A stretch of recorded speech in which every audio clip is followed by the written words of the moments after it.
What's going on, everybody? Welcome back to the Turn the Jets podcast. I'm your host, Will Parkinson, at WillPaul11 on Twitter, Instagram, TikTok, Will Parkinson NFL on YouTube, Badlands, TOJ Talks, a million different things here. We are, about 24, 48 hours removed from the NFL draft. Kind of get a deep breath now. There was no mock draft Mondays yesterday. I felt like a cleanse throughout my body. It was a day for sure. I'm going to recap it here. No better person to hop on than Sam Monson of PFF. PFF NFL pod, million other things at PFF. Sam, how are we doing today, man?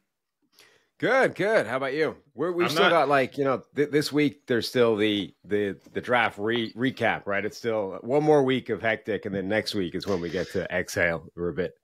Yeah, one more week of draft grades and, way too early 2025 mocks and et cetera. And I guess we'll kind of dive in a little bit in depth into, each pick and things of that nature. But just general feeling around the Jets draft. I think this was one of the first years in a while for the Jets where not a ton of needs. Obviously, still a bunch, you can always get better at certain spots, whether it's depth or potentially a starter. But it just felt like we weren't sure, were they going to go receiver and trade up, which we know they tried to do. Weren't able to. Were they going to go offensive line, Brock Bowers, a million different things. What'd you just make of the weekend as a whole for the Jets? And then we can kind of dive in more specifically.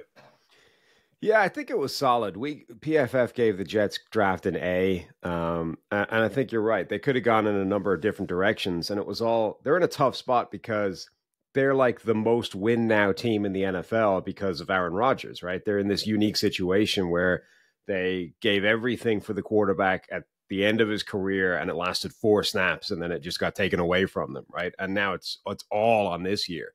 So you're sort of like, well, what is the thing that makes the most difference for just 17 games or hopefully more once they get into the postseason? But like next year, the year beyond, almost doesn't matter for them, in a way that just it's not the same for any other team. So that's interesting because guys like Brock Bowers, okay, he's a once in a lifetime tight end potentially, but generally speaking, tight ends don't make a huge difference when it comes to year one, right? The rookie transition year isn't usually great for tight ends. Okay, Sam Laporta was great last year, but it's a real outlier in terms of immediate impact from tight ends. So that's where you get that idea of, well, let's go get, one of the big 3 wide receivers, because those guys could make a big difference year one.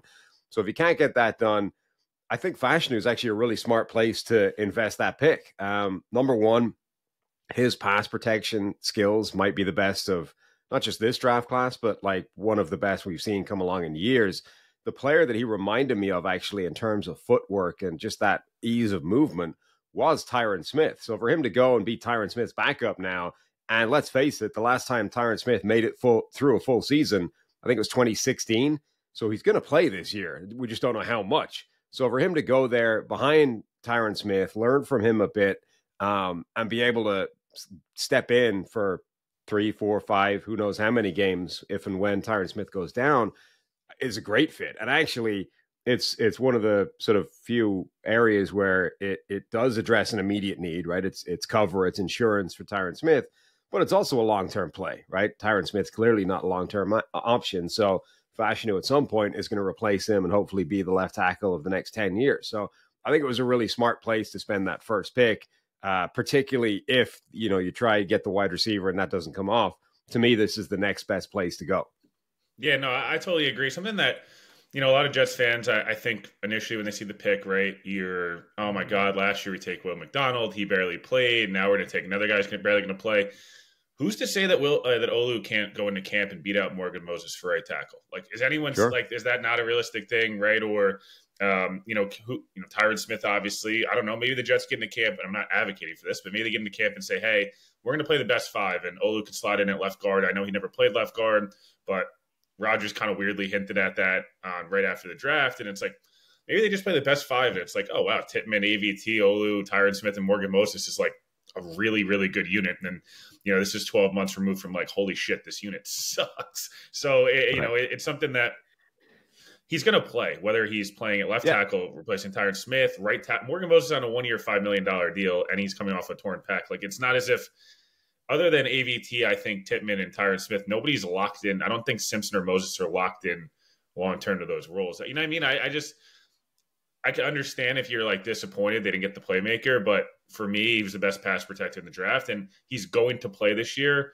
probably like 6 or 7 games. Like it's just a reality at a minimum. And I think being that good pass pro ready is a little bit better than the heavy run blocking guy that comes in and like a Fuaga potentially, or, even I think back to Becton where like, it was really fun to watch him in the run game. The pass pro stuff week by week, you really didn't know what you were getting. And that's a little dicey as a rookie tackle.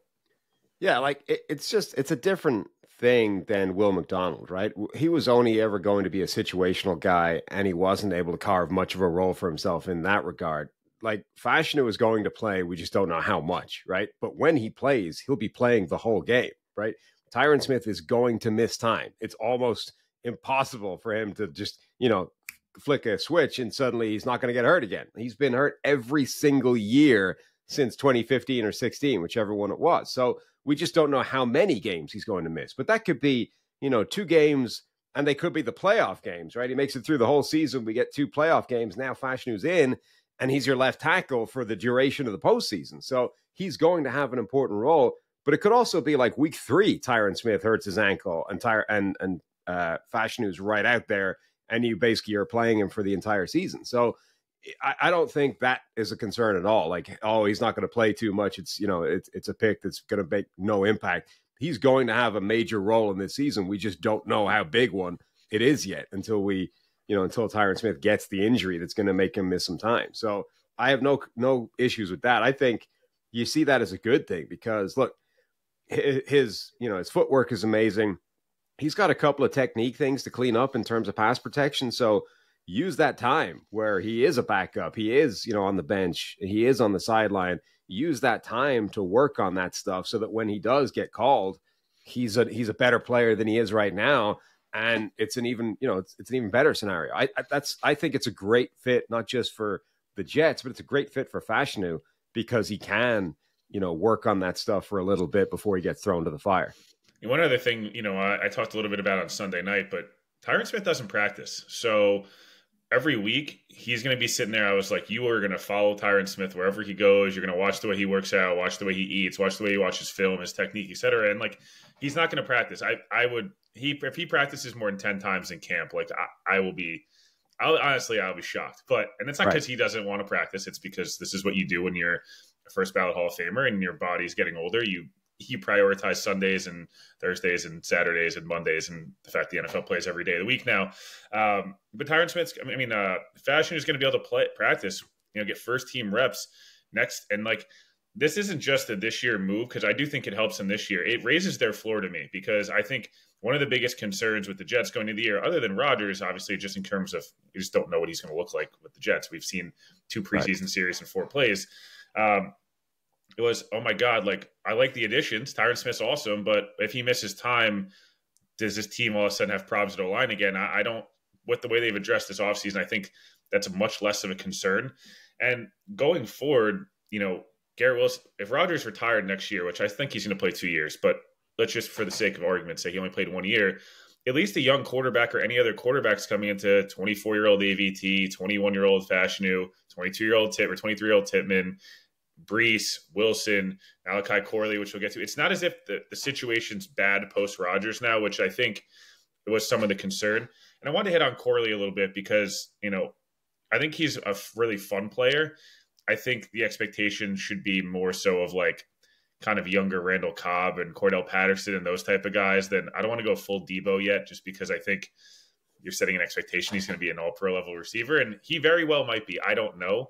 But I think he's really exciting. I think he's a perfect Rodgers at this point in his career, loves to like get the ball out of his hands quickly, mitigate some of the pass rush and things like that. And Corley's going to make guys miss and he's going to run people over. He's not 5'11", 175. He's like a thick 205-pound dude. What did you think of the Corley pick? I thought getting the 2 picks from Minnesota for basically just getting the same guy and then getting Corley was like, all right, back to back, the 2 probably biggest needs on the roster, especially depth-wise, were receiver and offensive line.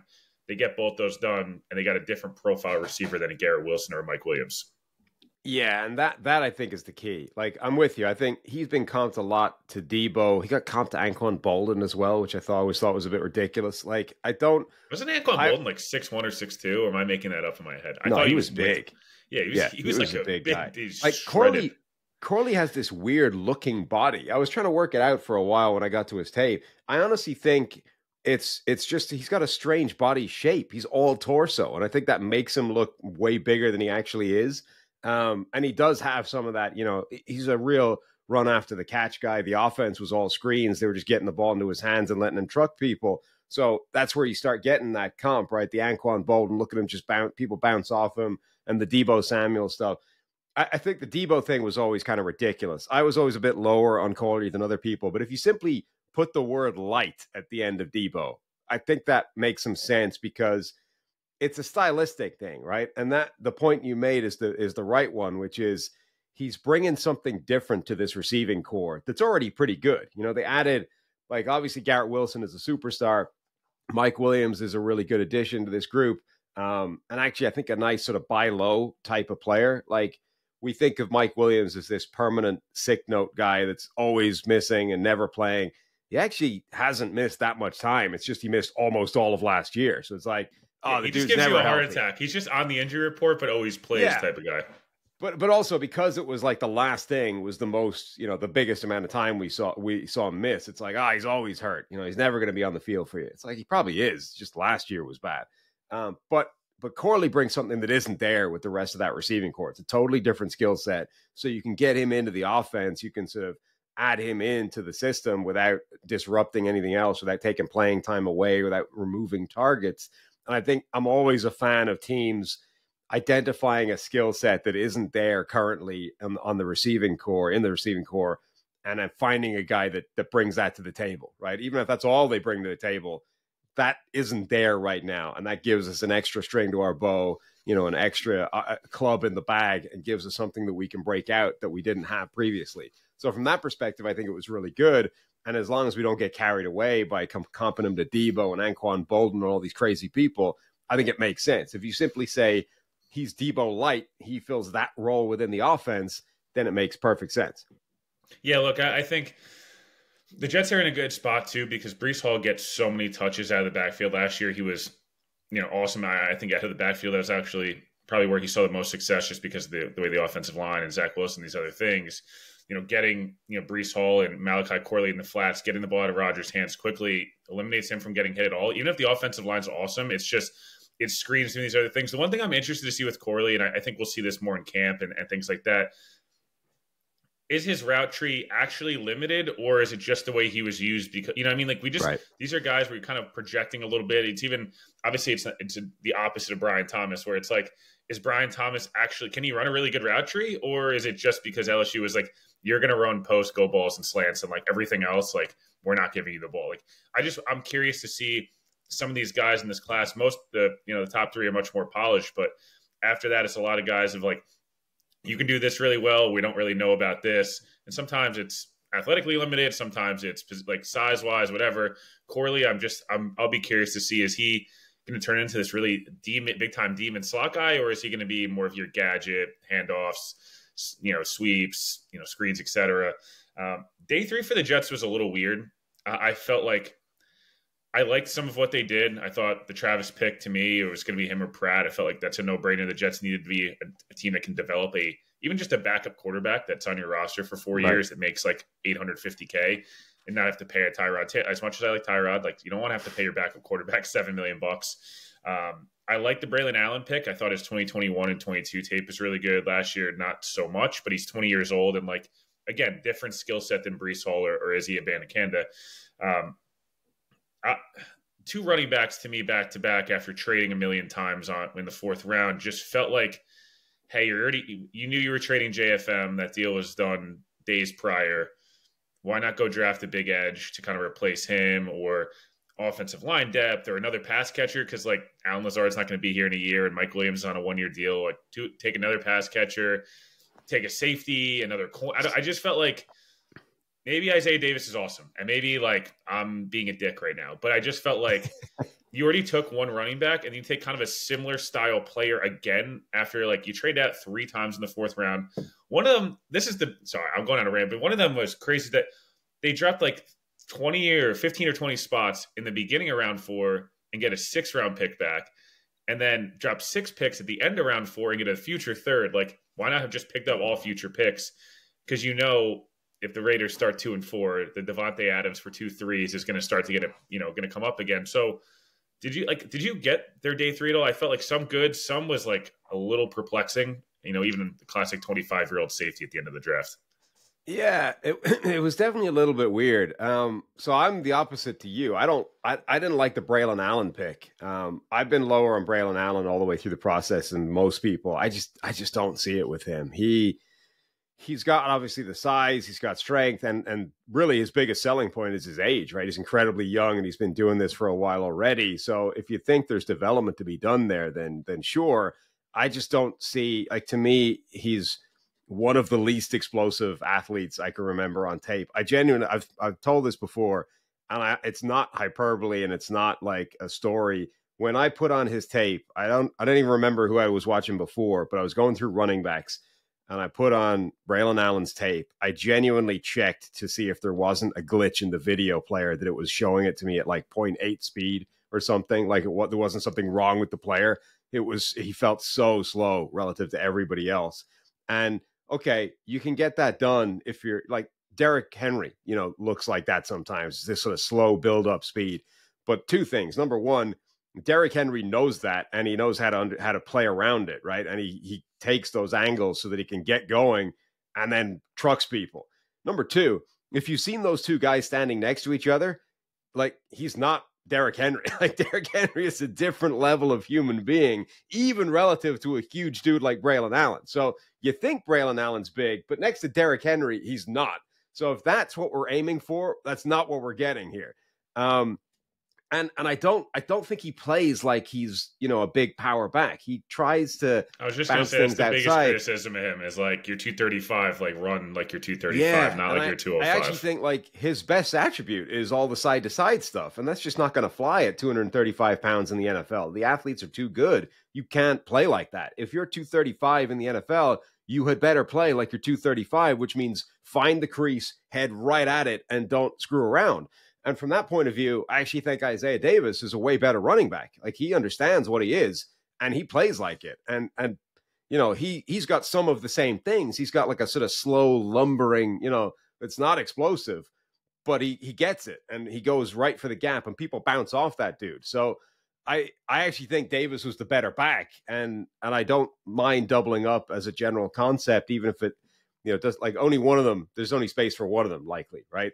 But generally speaking, I don't think doubling up at a position is a bad idea, because everybody sucks at this, right? The chances are one of those guys is not going to be good, and it might not be the one you think it is, right? So anytime you're just maximizing your chances that one of them sticks, I think is a reasonable approach. But that's also a reason, as you said, right, to draft another wide receiver or draft something else. Yeah, right? I'd rather just double down at a position of like really high value where, like, hey, odds one of Corley or, I don't know, Javon Baker hits. It's like, right, hey, like, maybe both hit and we're the Rams, or maybe they both suck, like the Jets when they drafted our Darius Stewart and Chad Hansen back to back. And it's like, you know what? At least you tried at receiver twice.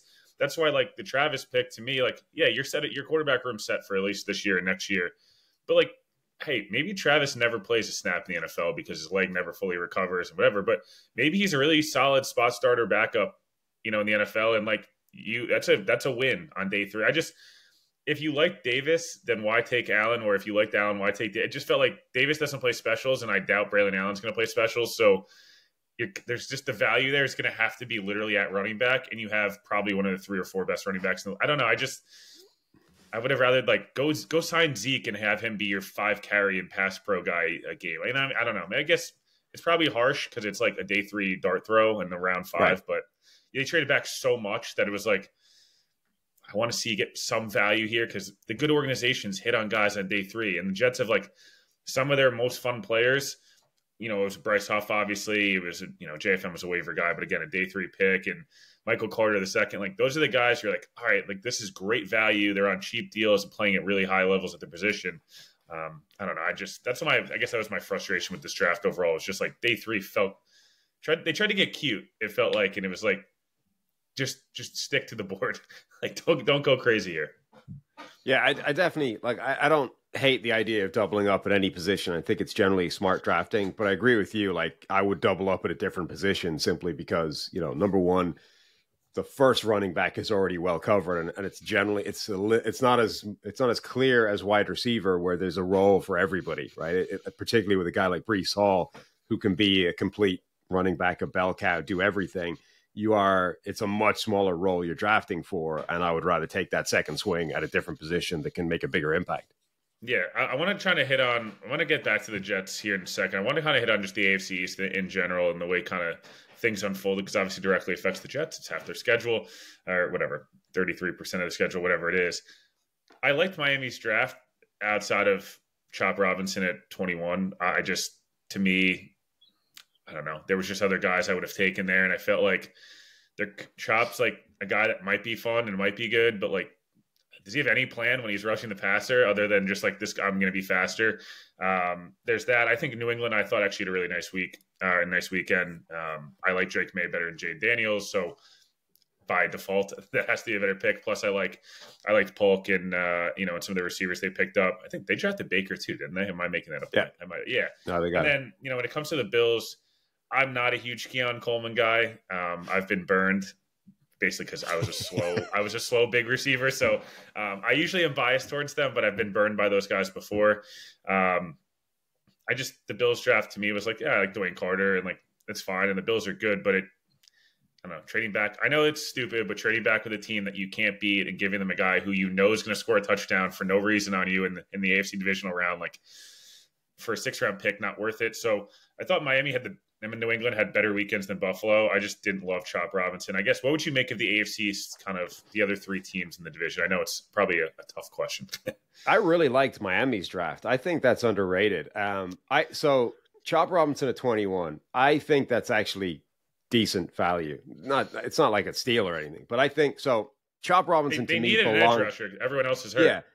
Chop Robinson to me belonged closer to the big 3 edge rushers in this draft, right? Latu, Dallas Turner, and Jared Verse. He belonged closer to those 3 than like the rest, right? And I think this is what we're seeing reflected. And it was weird, like the pre-draft process, the narrative on the Penn State guys, for some reason, they all sank. Like when we started all this, it was Chop Robinson was right up there with everybody else. And then just the longer we went, it's like, even Olu's the same thing. It was like Olu might be tackle 1. Is he even going to get to 10? And then it was like, right, JC Latham, Fuaga. He was like He was like 1 and 1A with Joe Alt. And then the longer we went, it's like, nah, he's tackle 5. We're like, what are you talking about? what the fuck happened?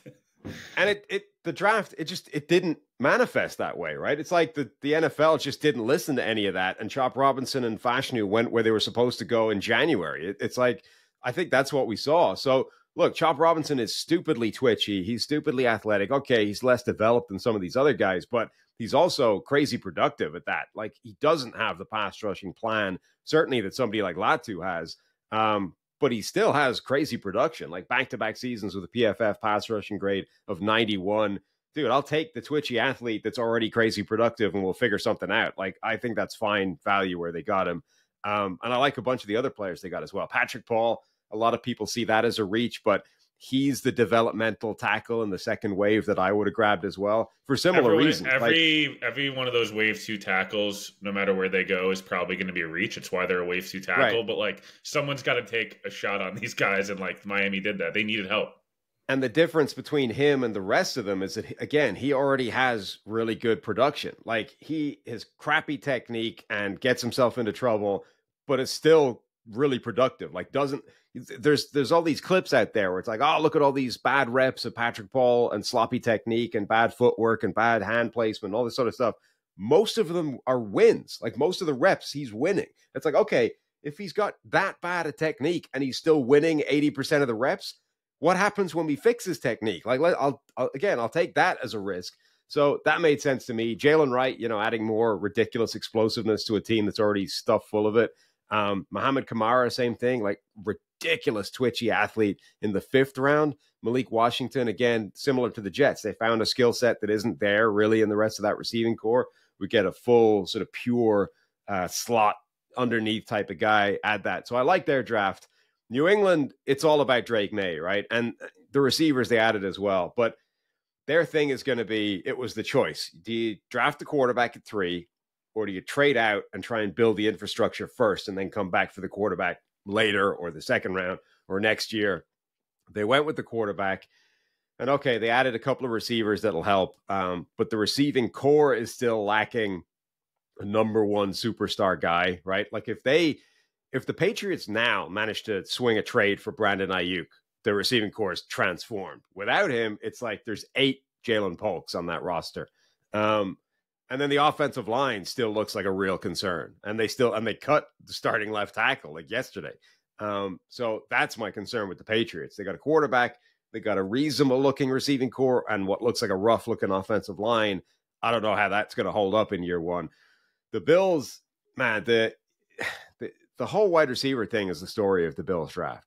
As you said, I wouldn't have picked up the phone if it was Kansas City. Like, I just wouldn't. I know it's, your head says, look, you do what you think is best. You think you're probably going to get your guy anyway. Trade down. What does it matter? It's Kansas City. The last time you traded with them, they got Patrick Mahomes. I just wouldn't do it. I'm not taking that phone call. If it's anybody else, I'll listen. If it's Kansas City, no, not a chance. And the other thing is when they traded down twice. So number one, I think 4 wide receivers went off in between the 2 picks that they ended up starting with and ending with for 2 trades. And it's not like they were getting trade offers that were too good to turn down. Like our PFF sort of trade simulator was basically making each one of them a coin flip. So they could easily have stayed where they were and it wouldn't have made much difference. So that was interesting. Number one, voluntarily trading out of a spot that had a wide receiver available. In fact, had all of them. Trading down twice for not much and picking a wide receiver again.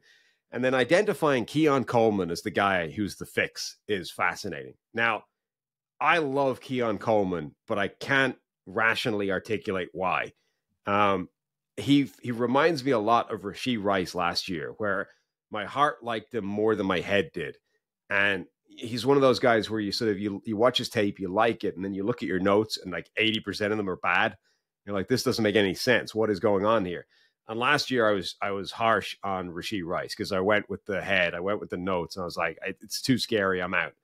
And the Chiefs drafted him, and obviously he's been pretty good, other than then racing a Lamborghini, which isn't ideal. So Keon Coleman, I've been a little bit more high on him this year and saying, all right, I'm going to stick with my gut a little bit. But Matt Harmon of Reception Perception did a really interesting video on him where, so that the big dynamic with Keon Coleman is he does not separate against man coverage at all. He's literally in the lowest percentile PFF charts for separation against single coverage. But he separates quite well against zone coverage. And he's actually really good when you watch his tape at finding those gaps, at separating late, taking a step forward, all those kinds of things. So what Matt Harmon identified is the guys that fit that profile, effectively, if they they're number one, they're mostly bad in the NFL. But the ones that do succeed fall into 2 different categories. They're either big slot receivers, right? Guys like Tyler Boyd. I forget who else was on that list. Juju Smith-Schuster was one, but guys like that. Or they're like weirdly hit or miss vertical deep threats. Guys like Will Fuller, DJ Chark, those. So obviously he's not that because he runs a 4.6, right? That's not his game. But he could easily become that big slot type of option for you. That's not what the Bills need. Like, they have a ton of slot receivers. They're different slot receivers, but Khalil Shakir, Curtis Samuel, even Dalton Kincaid, the tight end, they're all slot options. They need an X wide receiver. They need to replace Stephon Diggs. That is not what Keon Coleman does. So I find it really strange that Buffalo identified him as the fix and then didn't double dip, didn't come back for a wide receiver anywhere else. And even in the undrafted free agent pool, they only grabbed like a couple of guys. It's not like they went and also grab 6 undrafted free agents just to cover ourselves. Like, they really went, Keon Coleman is the answer. End of story. And I find that, number one, I find it fascinating. Number two, I think it's wildly risky because of the type of receiver he is. Yeah, the thing with Coleman is, like, if you want to go by the GPS stuff and, like, yeah, he was, the miles per hour and all that stuff, like, he looks really good. But, like, I don't know. There's something about him that's, like, super fun to watch. And there's also some stuff, as you mentioned, where you're like, dude, what am I watching right now? Like, this is not, I know, like, he's obviously a sick athlete, right? You don't go to be on Michigan State's basketball team and all these different things if you're not a sick athlete, and 20 plus miles per hour and all that stuff. But then there's other times where I'm like, you look so slow. And it's like, as someone who played slow and, like, the big, like, try to be 50-50 ball all the time, like, I don't know. I just like Rome Odunze looks slower than like his 40 time, but everything else about Rome was so polished, and the route tree and you feel like he came down with every single pass, and like, millions of touchdowns, etc. I didn't feel that with Keon Coleman. I just, as you mentioned, like, I don't know, how are they going to, like, when they play the Jets twice a year, I guess you're going to try to attack the middle of the field, but are you just going to swarm the middle of the field because you don't want to throw at the outside corners? Shakir, Kincaid, Knox, there's a million guys that are now just going to populate that middle of the field.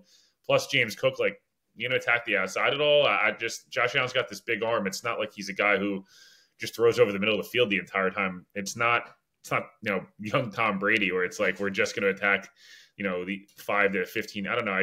To me, felt like a weird use of assets. I agree with you on both Miami and New England. I want to ask you about just like general draft, and I want to have one question on kind of expectations now. I want your opinion on the Penix situation, because I think the difference in opinion, I haven't seen many people support the pick other than Dan Orlovsky, but there's been a few. And then just, was there the Brock Bowers to the Raiders pick, to me, are the two picks in the draft where it was like, love the player, and like, I kind of get what you're doing, but also feel like Atlanta's defense needed help so bad and they're in a win now mode. And then the Raiders, you need a quarterback. You didn't get up for a quarterback. And then like, you could have used defense or offensive line help or receiver help. And I just felt like going with Bowers when you just drafted Mayer, the top 40 pick, felt like a weird use of assets. I don't know. Again, it's not anti-Brock Bowers. It just doesn't make sense. Yeah, I mean, the Raiders pick is conditioned with the knowledge that they didn't get a quarterback again, right? It's like for the second year in a row, albeit with different regimes, they feel like the one team that was left without a quarterback when the music stopped playing, right? And that conditions how you view everything. If you didn't know they needed a quarterback and you're like, all right, they have all these needs, defense, offensive line, wherever, and they went Brock Bowers, nobody would have a problem with it. And I still, so from that perspective, I think it's fine, right? Brock Bowers is a potentially, if you were writing a big board that didn't care about position value, Brock Bowers would be the first or the second name on it this year. So from that perspective, to get him where they did, I have no problem with it. And I think he can coexist in an offense with Michael Mayer, even if Michael Mayer turns out to be amazing. I don't have a problem with that. I think you can create that system. Both those guys can eat. It's cool. It's just that we know they didn't get the quarterback, so it feels crappy. What was the other? Oh, the Michael Penix Jr. thing. So I wouldn't go as far as defending it. I don't think it's a good thing to do, but I don't hate it. And I think most of the criticism about it is kind of silly. Like, it's not like, and smart people are doing this as well. Like, I saw Mina Kimes railing against it and saying it's incoherent and it doesn't make sense and it doesn't tally with what they're doing. I don't think that's true. Like, I think you can plan for now and the future at the same time without it being contradictory. Like, the Chiefs didn't trade away Tyreek Hill because they thought that gave them the best chance to win next year. They traded away Tyreek Hill because they thought that gives them the best model for sustained success over the next 5 years, right? And they were good enough that it wouldn't hurt them next year. So the Falcons looked at this and they said, all right, we need a quarterback. The situation was terrible last year. We need a guy this year. Let's go get Kirk Cousins. He's the only really high-level veteran available. And they did. They got Kirk Cousins, and that should secure them the favorite point, the being favored for the division for the next 2+ years, right? But they also are aware Kirk Cousins, 35 years old, coming off an Achilles. Like, what is the future plan? Because that's not a long-term thing. And they love Michael Penix Jr. And so if your criticism about it is it's a reach, they don't see it that way. And a bunch of other teams in the league didn't either, right? So there is a risk to reaching relative to the consensus board. And I think he was number 31, 32 in the consensus board. So if you're using that, it's a reach of like 20+ draft picks. But multiple NFL teams were going to take Michael Penix Jr. before the end of the first round. So at the very minimum, it's an NFL consensus against the outside public consensus, at which point I think you can say, all right, that's fine. It's not a reach. Really, the big criticism is it's number 8 overall. So you're weighing what is the orderly succession plan worth? Like, if this is a Jordan Love thing, and this has happened, multiple times before, Jordan Love, Aaron Rodgers, Patrick Mahomes was only a 1-year thing, but the same kind of idea. Like, that's what they're chasing, right? If we get the guy, we think there's value to developing him on the sideline for 2 years, and then he's good to go because we think he's amazing. if they achieve that, it's literally balancing. Is that worth more or less than whatever defensive player we would pick at number 8 overall? And at the very minimum, I think you can argue it is. We know quarterback is insanely invaluable. It's the most valuable thing you can do. And even if you're burning 2 years of the rookie contract, which is the best value of it, it's still worth it, right? So at the minimum, I think you get what they're doing. You see the argument, and it makes sense. And they've just determined this part is more valuable than this part. Now, I don't think I'd have done it, even knowing all those things, but I don't hate it. Like, I think most of the arguments against it are slightly silly. So I think that's where I come down on it. Like, I get the move. I think it's fine. It's entirely justifiable. And most of the hysteria about it is kind of crazy. The one thing I would say where I don't hate the idea of what they did, I just don't like the player they went with, because I felt like I like Penix better than JJ McCarthy, but I actually felt like if you were going to go the developmental 2 years of Kirk Cousins and have a succession plan, I felt like JJ was the guy you take because he's younger, probably needed time to like sit in the NFL. Like, I think JJ is best if he doesn't play at all this year or even doesn't play till the end of the year. And I feel like Penix is one of the guys that you like, even maybe more than a Drake May, like him, Jaden, and Caleb were like, they've played a gazillion snaps, obviously Bo Nix as well. But I felt like for Penix, it was like Minnesota was the perfect place. We found out Minnesota wanted to get him. Look, you guys, to your point, Seattle kind of had the same idea that, that Atlanta did. They have Geno Smith there. They tried to trade up for Penix into the top, in the top 10, it got reported. So clearly they weren't the only other team. New Orleans as well, it looked like. I'm pretty sure, like, again, Derek Carr's locked in there for 2 more years. Sucks to be a Saints fan, unfortunately, with that, but it is what it is. So again, like, I get your point there, and I actually kind of agree. I just felt like I would love to go like the highest possible upside guy there, just because that's what kind of felt like, I've heard a couple teams, the Jets have said this year. We've heard Atlanta, we've heard multiple teams. We want to go with this Packers model. And it's a lot of teams that have had horrible stretches drafting quarterbacks. I think Trevor Sickman made this point. I was listening to something him and Connor were doing. I guess it was on Stock Exchange. And it is an interesting point. And it's going to sound like they were hating on Jordan Love, and they weren't. They were like, are we sure we want to like put all the eggs in the Jordan Love basket that like, oh, he's 100% like set now just after 1 year?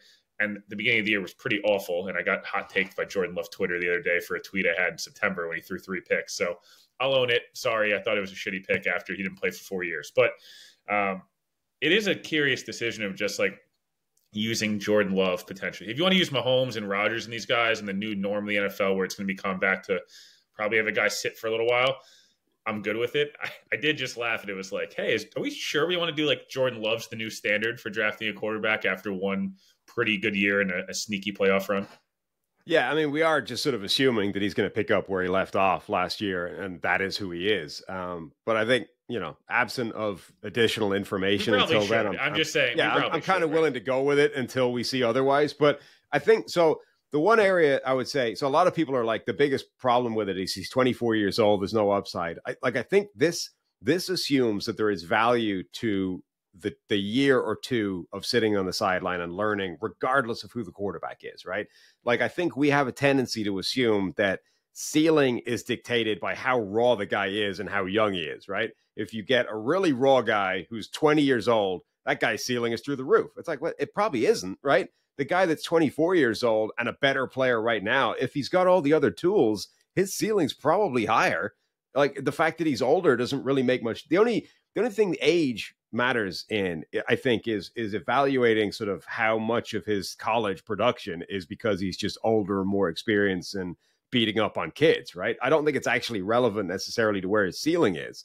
So for the Penix thing, and I agree, like, a lot of this is conditioned by just how good you think Penix is, period, right? This is our own individual evaluations of him relative to the Falcons. But they're looking at this and saying, this guy has the arm. He's got, apparently runs a 4.4, which nobody saw coming necessarily. Like, he's got the arm, he's got the physical tools, he's got like the deep ball, like all that's there. And the like learning the NFL game is a totally different thing anyway, right? So if he gets 2 years of seasoning, we can get the best version of Michael Penix out there, and that's where we have success. So it's all just, that's their assumption. And it really doesn't matter that he's 24. It certainly doesn't matter for, like, he's too old by the time he plays. Like, if this works out, Michael Penix Jr. probably starts his first game or has his first game as the starter when he's 26 years old. If he plays for 10 years in the NFL, 36, that's perfectly reasonable these days. You get 10 years of succession plan. That's fine, right? If that's the way it works out, the age is irrelevant. And I think that's the idea is they're not looking at this like the guy with the highest ceiling is clearly the 21-year-old, because it isn't necessarily true. They think that there's the 2 years learning from the sideline is just the best way of maximizing the success of whatever quarterback it is. And that that's the gamble they're taking, because there's definitely bits of evidence to point to that. Jordan Love, Aaron Rodgers, Patrick Mahomes, blah, blah, blah. But we still don't know. It's still like a handful of guys, and just they've all gone one way for a while. It doesn't mean that that's actually true. And if it isn't, it was a total waste of time. Yeah, no, look, the Commanders back in the day when RG3 and Kirk, and you could argue that people should keep doing that. There's the argument you should always take a day 3 quarterback because eventually one will hit, and these different organizations do that. Last 2 questions here. One, football related. One, I'm going to ask you a soccer question because biggest game of the season for my boys today. I guess this question is so stupid in some senses because the offseason is technically not done yet, but where do you put this Jets roster up against the rest of the league? Mike Clay had his graphics out. He puts out, for ESPN. Again, the Jets is the 4th best roster in the league. Some people have them lower. Some people, I guess, have them higher. And what is realistic? I don't have a vested interest in a Jets game every week kind of expectations, or where should the bar be for this team? From my perspective, I do think this roster is just on paper, just by name value and production and where they're really good, is a really, really, really damn good roster. We don't know about the head coach. We don't know about Rodgers' health. So those are all real caveats, but just roster wise, and then expectations, I think they need to be in at least the divisional round. I think they need to win at least a playoff game for this regime to be back. If not, I don't know. Is Rodgers retiring and Saleh and Douglas are fired? Because they've been here for a really long time now and they've not made the playoffs. Everyone knows I love a good presidential reference. Obama had not any gray hair and was in year 2 of his first term as president. The last time the Jets were in the playoffs. John Terry was Chelsea's captain in his prime. At this point, Ronaldo's basically just leaving Man United. We're talking a very long time ago. So I guess where does this roster rank for you? And then what's a realistic expectation? I guess again, we're still in April here. For this Jets team. I think it's still a really good roster. I mean, it's in the same area as it was previously, which is the roster's good enough to win.